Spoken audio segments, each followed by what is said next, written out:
Hey folks, welcome back to Only the Best Fantasy Novels.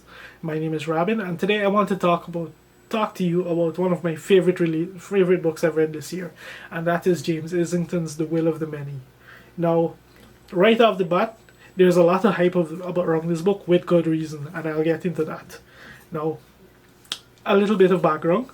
I I approached James Islington's Lycanius trilogy very much a huge skeptic because, like a lot of readers, I see people hyping up these books, and when I read them, they very frequently come across as kind of lackluster, that kind of thing. But Lycanius turned out to be an absolute banger, a lot of fire where all that smoke was, and so when people started raving about The Will of the Many, I knew that this had to be another really good one. So I picked it up, and here is what The Will of the Many is about. So it follows the story of Viz Telemus, who is this orphan. He's in a pretty bad situation. He's abused. He's exploited by his by the owner of the orphanage that he's living in, and during the course of that exploitation, he inadvertently, to his horror, captures the attention of a high-ranking senator, who decides to adopt him to make use of him for a particular purpose. Viz is very much against this. He just wants to escape the entire system completely and run as far away as possible from the hierarchy, which is pretty much, think of the Roman Empire at its apex. It's conquered everywhere that's possible to be conquered, and now it's starting to turn in on itself because there's no one left to fight. So he's trying to escape this system, and he has a mysterious past that you can kind of he makes quite clear what he is pretty early on, but you don't have the details until very much later. But anyway, he gets adopted by the senator, and the senator essentially wants him to attend the prestigious Catalan Academy, which is pretty much the breeding ground for the next generation of high-ranking hierarchy officials. So, these are the privileged children of high-ranking government officials who, in turn, based on their performance within their school terms, will go on to fill senior government roles. So, the senator essentially wants him to investigate a mystery at the school, and Viz wants to take advantage of the situation at the school to further his own plan to escape the entire social structure of the hierarchy and the demands that it puts on its citizens.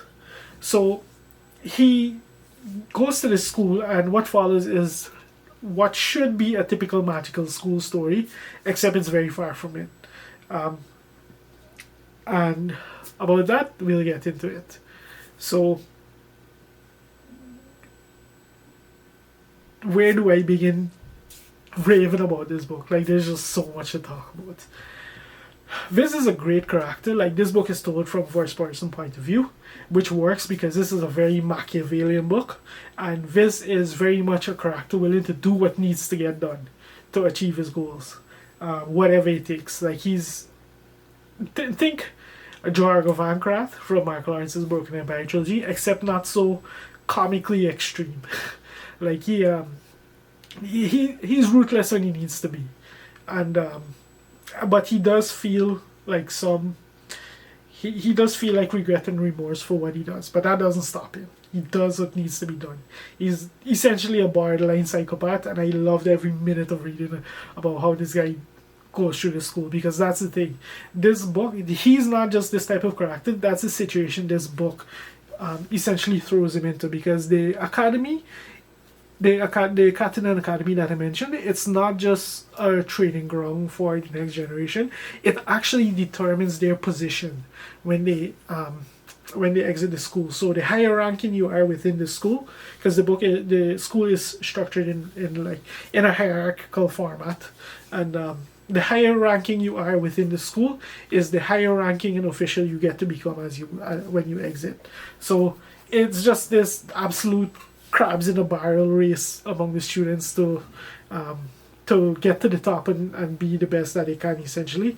And as if that wasn't a complicated enough situation, these students, they're all the privileged elite of this society, and they're all influenced very much by their parents' politics. So there are factions against other factions. There are people who want to interact with other people, or people who they collaborate with other people, all based on their parents'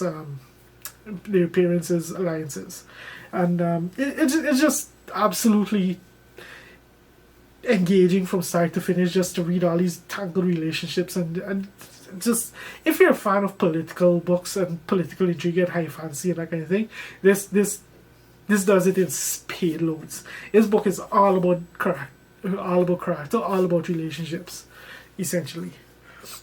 So there's that aspect of it. Then we get to one of my favorite aspects of the book, which is the world building. Now, this is, like I said, this is very much a pseudo-Roman story. Also, in the fact that, like many Roman-inspired stories, there's a heavy focus on politics and political machinations. In addition to that, we did get like hints that there's this epic fantasy, these epic consequences brewing in the background of this entire story. There's a lot of mystery, because this is very much a world where there is a lot of like mysterious leftover magic and technology from previous races or whatever, and these people are not so much, they're not so much inventing it as taking what's there and attempting to use it for their own gain. And then there's the magical structure of the hierarchy. Now, this is supposedly a meritocracy, where each the higher up you go, the more people you have essentially giving their life force to you to channel your magic.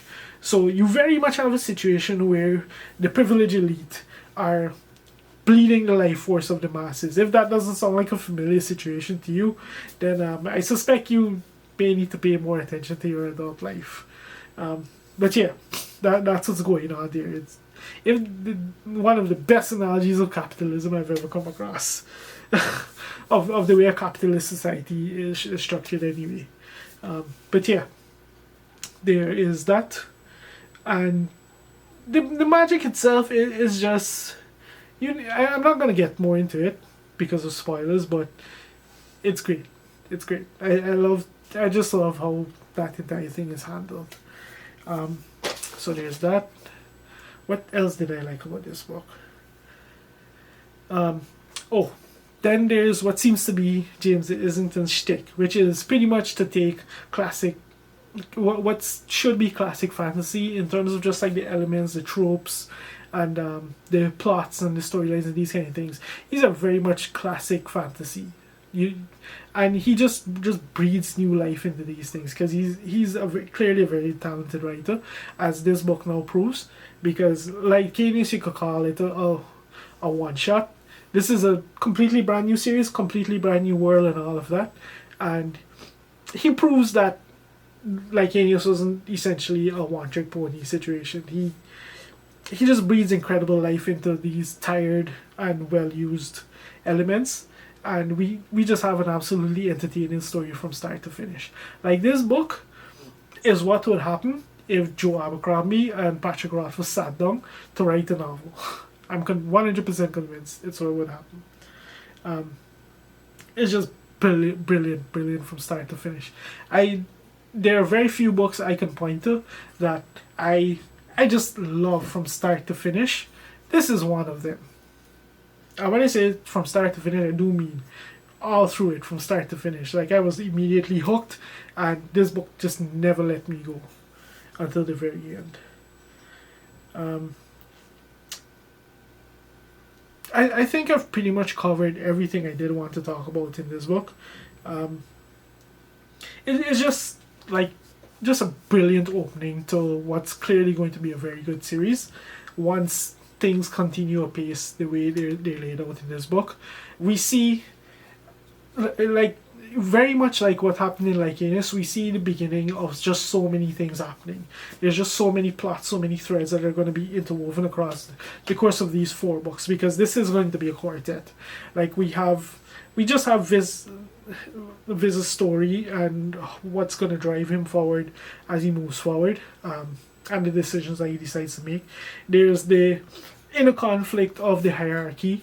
There's the conflict of the hierarchy versus the revolution that's brewing against them, because remember, this is very much an empire that's conquered everywhere that is possible to be conquered by them. There's nothing left at this point. They're pretty much only fighting themselves, and those are the two main those are the two main forces that they're fighting within themselves. The conquered peoples, and even the politicians of the hierarchy themselves vying against each other, because this, like I said, this is very much a book that channels the spirit of Roman politics. Like it's just a absolute crabs in a barrel situation. So there's that, and then there's the magical component to this, with just this clearly this epic catastrophe that's looming on the horizon, and we know next to nothing about it. It's barely hinted at in the start of this book. And given this is the first of 4 books, we are going to be seeing a lot more of it. So I have very high expectations of this series. James Islington has definitively proven to me that he's an author that needs to be read if you're a fan of modern fantasy, if you're a fan of epic fantasy, if you're a fan of classic fantasy. Once you're a fan of fantasy, very much of the genre variety, you need to read this book, and you need to read this guy. And yeah, that's my thoughts on The Will of the Many. I tried to not gush as much as possible, but I don't think I did a very good job of that. Either way, check this book out. If you even remotely consider checking it out, check it out. And yeah, if you've made it this far into the video, thank you very much for watching. Drop an emoji of a sword in the comments. I'll see you next time.